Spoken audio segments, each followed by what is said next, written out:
Hello guys, সবাই ভালো আছেন? কিংসুক ভালো আছেন? আমরা আসছি মালয়েশিয়ার রাজধানী কলম্বিয়াতে।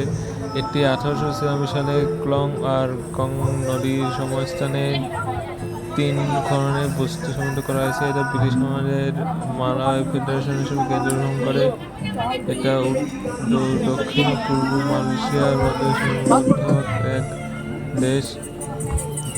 এর পূর্বতে দেশ আছে। এটা হলো মালয়েশিয়ার ব্যবসা দোকান আর ফুটপাত দোকান দেখতে পাচ্ছেন। মালয়েশিয়া কেন্দ্র, এখানে বিভিন্ন মালয়েশিয়ার লোকজন কাজ করে। এখানে টুরিস্ট লোকজন আসছে। এখানে কি সুন্দর গাড়ি ঘর যাচ্ছে, কি সুন্দর দেশটা দেখতে পাচ্ছেন। একটা পরিপাটি, কোনো ময়লা নেই। আমাদের দেশের মধ্যে কোনো ময়লা নেই।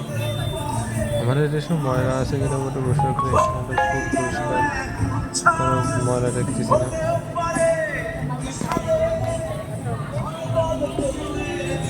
Like, subscribe.